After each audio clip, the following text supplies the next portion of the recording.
Hi, everyone, and welcome to this edition of the Oaks Countdown.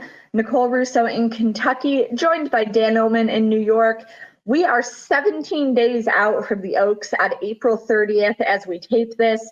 The last preps were in the books a little more than a week ago, but the field is continuing to evolve and solidify as we come closer to the race. Let's take a look at that points list toward the Oaks, in which 14 may start. Late nominations to the Oaks were due April 10th.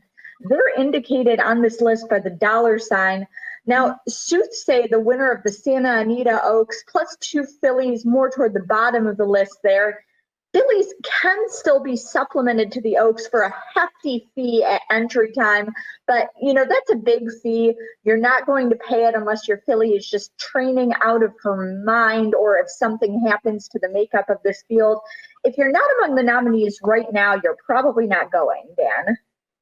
I agree 100%. That's a hefty fee in a very competitive field. Soothsay, Maracuja, Competitive Speed, those are the three that were supplemented to the race. Thus far, I don't think we're going to see any others. But what a competitive field. I'm starting to get very excited about the Kentucky Oaks. You have a solid favorite in Travel Column, but this is a very good group with Malathot and Pauline's Pearl and Search Results and Clairiere and several others lurking under the radar.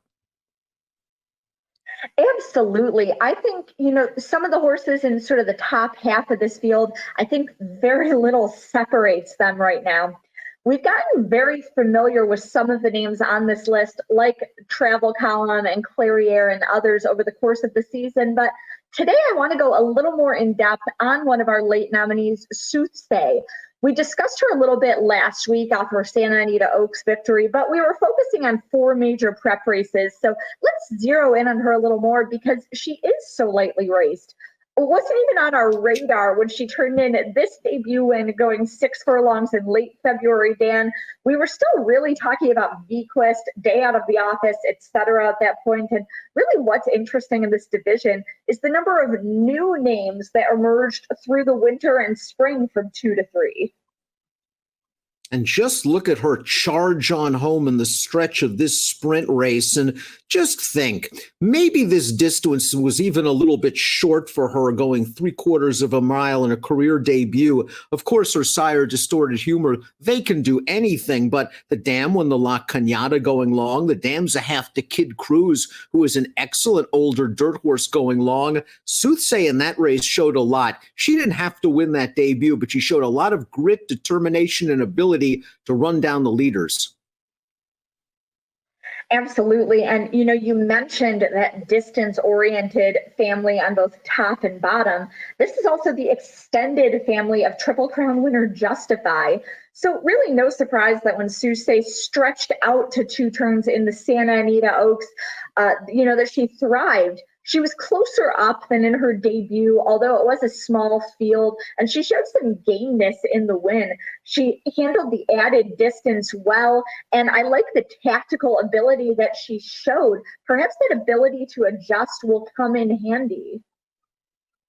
And she showed the professionalism as well, Nicole. In her debut, she rallied on the outside. In the Santa Anita Oaks, she skimmed the rail, was not bothered by it at all. And that is a very useful horse, beautiful gift, trained by Bob Baffert with a lot more experience, who looked Soothsay in the eye. Soothsay made a very early run, was able to sustain that run, popped a good 87 Beyer speed figure for that race. I still think she's all upside, and the way she finished up that race makes me very bullish on her chances to go 1 1/8 in the Kentucky Oaks. Certainly. There are a lot of things that I think lend to the impression of her having distance ability. Now, just because you nominate to the Oaks doesn't mean you're going to run. Trainer Richard Mandela, a conservative guy, Claiborne Farm, Adele Bill Schneider and partners, they're really owners who are patient and who let horses develop. I'm sure they're going to wait to see how this filly trains. I think if she shows up in the starting gate period, that it's a huge vote of confidence from the connections. It would just be her 3rd career start. I think that's a phenomenal point because you have a Hall of Fame trainer that, as you mentioned, is very, very patient. He is not going to ship all the way across the country and run a lightly raced filly in a competitive grade one unless he thinks he has a major chance to win this race. The supplement alone is a sign of confidence. If he runs Soothsay, keep an eye out. Absolutely. And like we said, I'm sure they're going to be waiting to see how this filly trains. She and all the other Oaks fillies now coming up to their final serious preparations and workouts for the race. We'll be back next week to take a closer look at the field as it continues to evolve and the preparations of these contenders for the Kentucky Oaks.